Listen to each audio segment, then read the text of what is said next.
posted this video sharing about my 50-pound weight loss in 1 year as a busy mom, I got a lot of comments and questions about the nutritional changes I made in order to achieve weight loss. Because as most of us know by now, nutrition is super important when it comes to your weight loss journey. So that's what we're gonna be diving into today. But before we do that, welcome back to my channel. I post weekly content sharing my weight loss and fitness journey in hopes of empowering other busy AF moms and women to embark on theirs. And if you like content like that, don't forget to subscribe and also comment below. Let me know what your big fitness and weight loss goals are for the year so I can support you and hold you accountable along your journey. Also, don't forget to stick around till the end because I'm gonna give you the details on my free 3-day reset and how you can get started on your weight loss and fitness journey today. Right now. We all know that nutrition plays a huge role when it comes to weight loss. A lot of the times it can feel really overwhelming on where to start, what to eat, how to eat, all the things, right?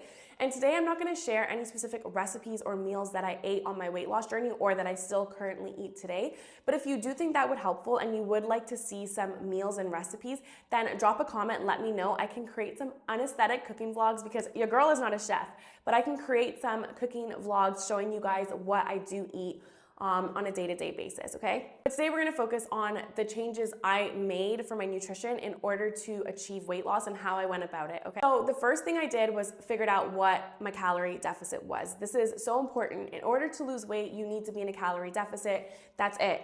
Period. That is the main thing, but you need to figure out what your calorie deficit is because this looks different for everybody depending on your age, how much you weigh, your height, your activity level. Like there's literally so many things that can determine how much calories you should be consuming in a day.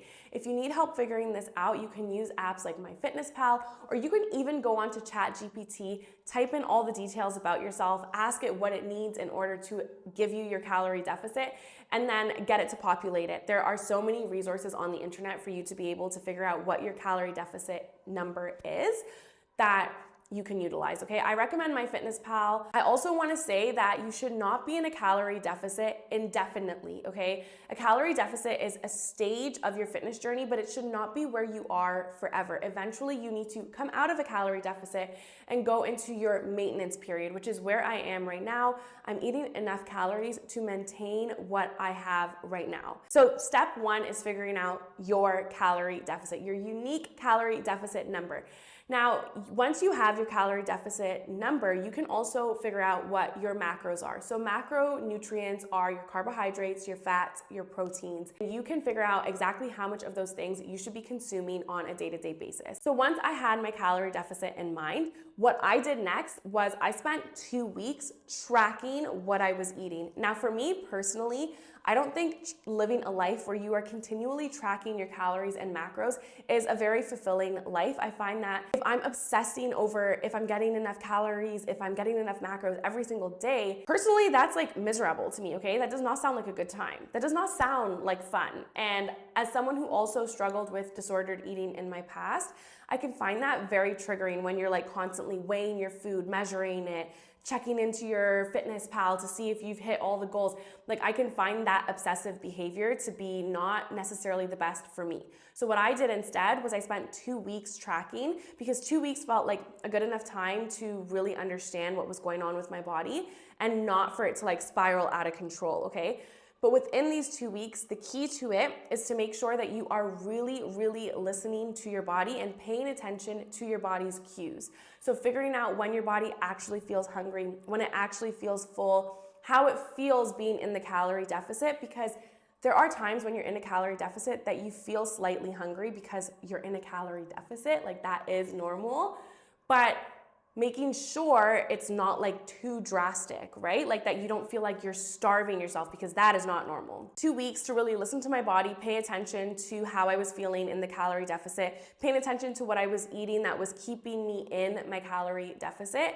And then, yeah, just learning what that looked like. And then after the 2 weeks, I threw the tracking away. I did not open up MyFitnessPal again, ever again. I threw that thing in the garbage.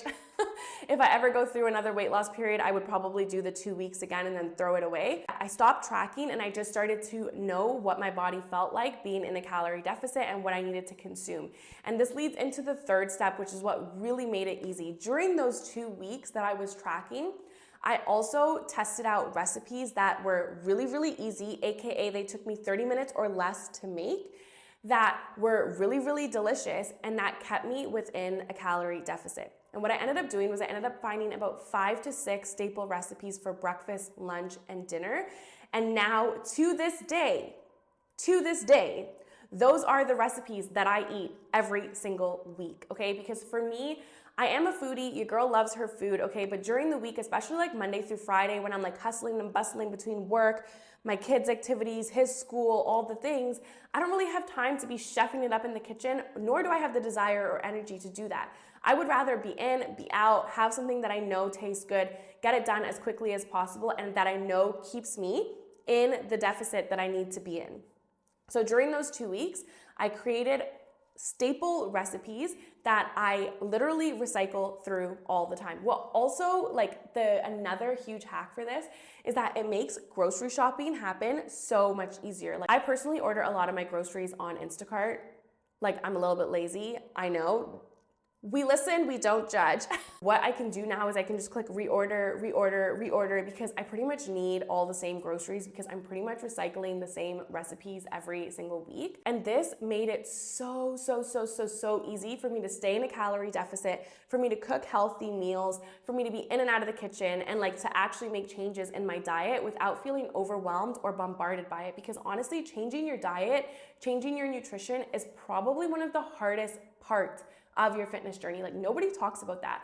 When you are not used to eating healthy, when you are used to eating out a lot, eating a lot of junk food, shifting to eating healthier, to cleaning up your diet is really effing hard. Like I would say changing my nutrition was harder than me getting my ass up and working out. Like if I'm being completely honest, especially if you did, like you struggled with me with like emotional eating or eating because I was bored, right? So nutrition is honestly the hardest thing to change in my opinion, and keeping it simple like this where I just have these recipes that I rotate around and I just know that I'm in my calorie deficit, or right now I'm in my maintenance phase, but I know these recipes do that without me having to put any mental work into it, without me having to like track anything, without me having to like pull up a recipe on Pinterest. Like it just makes life so much easier. And of course with that, I will also like experiment with other recipes whenever I have the time and energy to do that. But for the most part, like I am so satisfied with the recipes that I do have because like I said, I have like 5 or 6 and usually each recipe makes about like 2 to 3 servings. So like I'll eat that, like the leftovers for a bit and then I'll switch it. So like I'm not eating the same 5 things every single week. I'm just like recycling through the same 5 things every week, if that makes sense. Like I hope that makes sense. But follow the 80-20 rule. You're not expected to eat super healthy, super clean 24/7.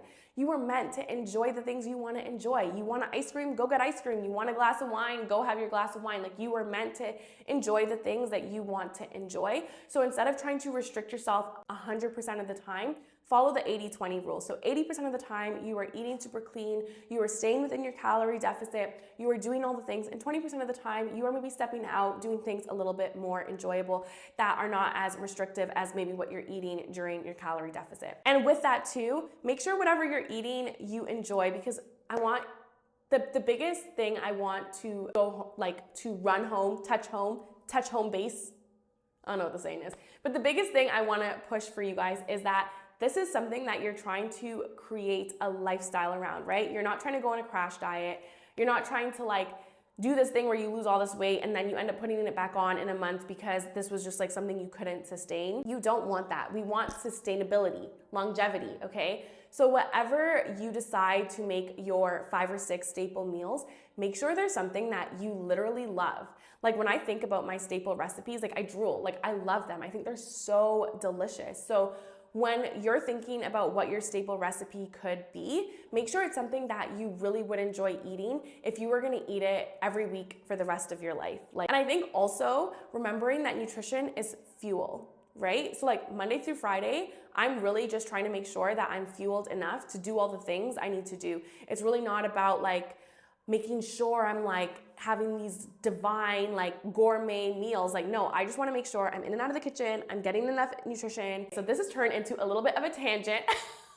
a little bit of a rant, but I hope you guys understood what the process was that I took for the changes in my nutrition. Sorry, back to my tangent. I'm so sorry, guys, but I need to include this. So because I have a picky eater. I have a picky 6-year-old boy. He's picky. He doesn't like nothing, okay? But what I did when I was tracking my calories was I was also trying recipes that I figured he would like as well. And now he loves all of my staple recipes are also recipes that he likes. So it's made lunch and dinner and breakfast time so much more peaceful. So much more peaceful because I know what I'm cooking is within my calorie allotment, but I also know my kid loves it and he's gonna eat it. And there's not gonna be a dinner fight, okay? Nobody gets bored, everybody's happy, and honestly, it's been game changing. So let me bring it back and summarize for you guys so it's all clear. Number one, figure out your calorie deficit. What is your calorie deficit number? Number two, spend 2 weeks tracking your calories and be mindful of your body, how your body feels when you're tracking your calories, as well as the recipes and stuff you're eating to keep you in a calorie deficit. And then number three, keep it simple. Find staple recipes that keep you within your calorie deficit and recycle through them throughout the weeks and months so that you are staying in a calorie deficit without having to get bogged down by tracking on a day-to-day basis. I hope this helps. If you guys have any questions, because it kind of turned out into a little bit of a rant. I had all my notes. I had all my notes here. I was so organized, and then I just started ranting on a tangent. So if you guys have any specific questions when it comes to nutrition, drop them in the comments. Like I said in the beginning of this video, I do have a 3-day reset. It is completely free for you to get started. The focus of the program is to get you moving your body every day for 10 minutes in an effort to show you that consistency doesn't have to be anything crazy. It can literally be you showing up for yourself every day for as little as 10 minutes. So if you want to join the 3-day reset, it is completely free and it is linked in my description. And there's also a landing page that talks to you guys about what my 4-week online program is if you guys want to learn more about that as well. But yeah, thank you guys so much for listening to my tangent today. If you guys have any questions, drop them in the comment and I will see you guys in the next one. Bye.